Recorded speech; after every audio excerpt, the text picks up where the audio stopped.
তুমি তো রিক্সাতে আসার সময় মেয়েটির দিকে তাকিয়েছ, আমি তাকাইনি, হয়তো চোখ পড়েছে সেদিকে। না, তুমি নিজের ইচ্ছাতেই তাকিয়েছ। ঝগড়া চলছে অনবরত। রুমে ঢুকতে যাব, তখনই বড় ভাইয়ের রুম থেকে ঝগড়ার আওয়াজ কানে আসে। আমি হেসে নিজের রুমের দিকে ঢুকে যাই। খাটে বসে বসে ভাবছি, ভাইয়া আর ভাবির ঝগড়া কোনোদিন শেষ হবে না। এরা কি ক্লান্ত হয় না নাকি? আমার বিরক্ত লাগে। ওদের বিয়ে হয়েছে 5 বছর, মনে হয় না একটা মাস টানা ঝগড়া না করে ওরা কাটিয়েছে। কিছু না কিছু নিয়ে লেগেই থাকবে, পুরোপুরি অসহ্য। ভাইয়া একটা বললে ভাবি 10টা শোনায়। সারাদিন অফিস শেষ করে বাসায় আসার পরে একটু যে আরাম করব তার উপায় নেই। চিৎকার চেঁচামেচি চলতেই থাকে। বড় ভাইয়ের জন্য আমার মনে মায়া হয়। বেচারা বউকে কন্ট্রোল করতে শেখেনি। তাও নাকি বিয়ের আগে আবার 2 বছরের প্রেম ছিল। বিয়ের প্রথম থেকেই ভাবি ভীষণ স্বার্থপর, কেন যেন নিজেরটা খুব ভালো বোঝে, অন্তত আমি তাই জানি। তারপর আমি উঠে ওয়াশরুমের দিকে চলে যাই। এসে দেখি আমার স্ত্রী জেনি এখনো রুমে আসেনি। আমি আবার খাটে বসি। ভাইয়া ভাবির ঝগড়ার আওয়াজ এখনো শোনা যায়। আমি চলে যাই ফেলে আসা কিছু স্মৃতিতে। বৌমা, তুমি এভাবে বসে না থেকে পারো তো আমাকে একটু কাজে হেল্প করতে।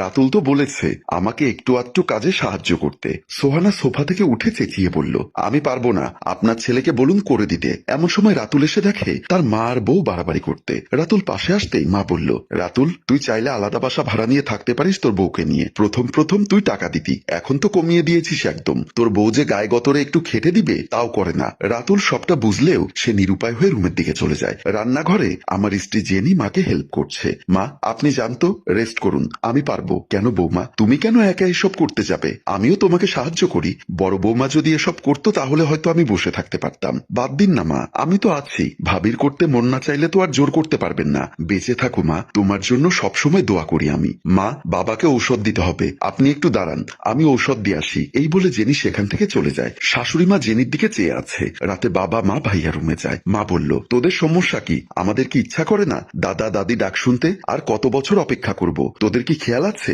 বাঁচবো আর কয়দিন আমরা? রাতুল চেহারাটা তুলে বলল, সেই সিদ্ধান্ত আমরা নেব।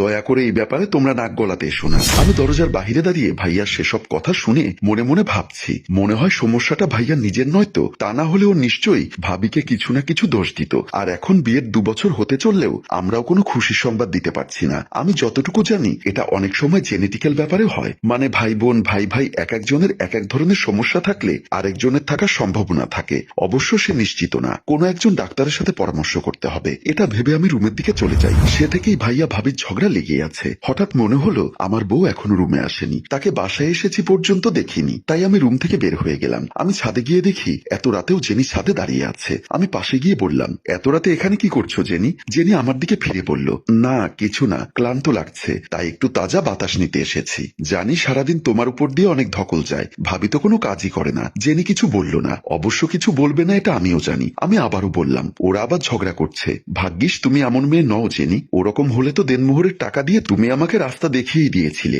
সমস্যা কোথায়? আরে আশ্চর্য, তুমি ওসব কথা মনে রেখেছো নাকি? বিয়ের রাতের প্রত্যেকটা শব্দ মানুষ মনে রাখে, আমিও রেখেছি। ওসব ছাড়ো, তুমি আসলেই ভালো মেয়ে। তুমি আমার সাথে কখনো ঝগড়াঝাটি করনি, কখনো কোনো বায়না ধরনি, এটা করো না ওটা করো না এসব বলে আমার মাথা নষ্ট করনি। ভাইয়া ভাবির ঝগড়ার যন্ত্রণাই যথেষ্ট। আর নিজের এরকম হলে না জানে আমি কি করে ফেলতাম। সাকিব, তোমাকে একটা অনুরোধ করি। হ্যাঁ বলো। তুমি নিচে যাও, গিয়ে দেখে এসো ভাই আর ভাবি কি করছে। মানে ওদের পার্সোনাল সময় আমি কেন গিয়ে নক করব?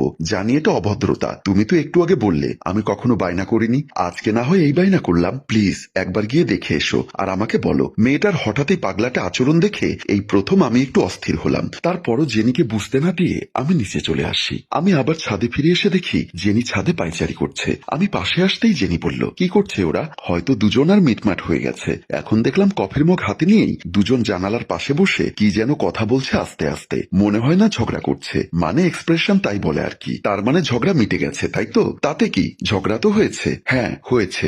ভাবি ভাইয়ার সাথে ঝগড়া করেছে, অভিমান করেছে। ভাইয়া নিজেও চড়া গলায় কথা বলেছে। সবসময় এমনটাই হয়। তারপর আবার দুজন মিলে যায়, একজনের প্রতি রাগ পুষে রাখে না। তারা ঝগড়া করে আবার প্রতি সপ্তাহে ঘুরতেও যায়, ছুটির দিনে রেস্টুরেন্টে খেতে যায়, রিকশায় করে অযথায় দুজন মিলে ঘুরে বেড়ায়। আমি ভাবির ফেসবুকে আছি তাই আমি জানি। তাছাড়া ভাবি আমার সাথে গল্পও করে। আচ্ছা, আমরা শেষ কবে বের হয়েছিলাম বলতো? আমি আমতা আমতা করে বললাম, আসলে আমার মনে নেই। আর তুমিই তো ব্যস্ত থাকো, তোমার সংসারের সবকিছু গোছাতে গিয়ে তুমি তো রাতের বেলা টায়ার্ড হয়ে যাও। আমার সংসার? এটা আবার কখন আমার সংসার হলো? মানে আমি তো কখনো এটাকে আমার সংসার ভাবিনি। সারা দিন অক্লান্ত পরিশ্রম করেছি, বিনিময়ে থাকা খাওয়া ফ্রি। আর তো কিছুই না। তোমার মাথাটা কি খারাপ হয়ে গেল জেনি? এসব কি বলছো? তোমার ভাবি এক গ্লাস পানিও ভরে খায় না। তোমার বড় ভাইটার আন্ডারওয়্যার পর্যন্ত আমাকে ধুয়ে দিতে হয়। সেজন্যই তো তুমি আমার লক্ষ্মী বউ, আর ভাবি কি অলক্ষ্মী? জেনি হেসে ওঠে। সে কোনোভাবেই বাড়ির বউয়ের মর্যাদা রাখতে পারেনি। ভুল বললে রাজু। তোমার হয়েছে কি জেনি? এত কথা কেন বলছো আজকে? কোনো সমস্যা? হ্যাঁ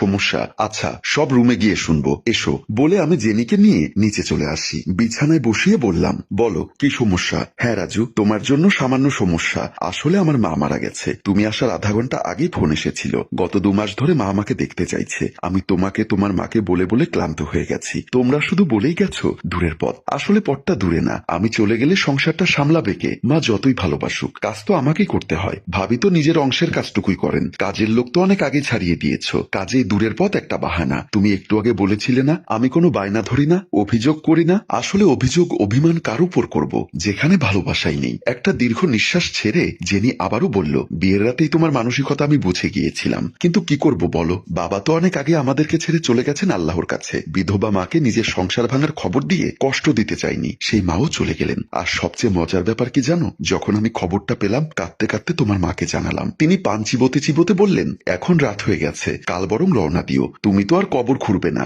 আর শোনো, রাতে চালের আটা রুটি করো। তোমরা কি মহান তাই না? এখন আর কোনো সমস্যা নেই। আর তোমাকে আর একটা কষ্ট থেকে মুক্তি দিয়ে যাই। আমাদের বাচ্চা হচ্ছে না কথাটা ভুল।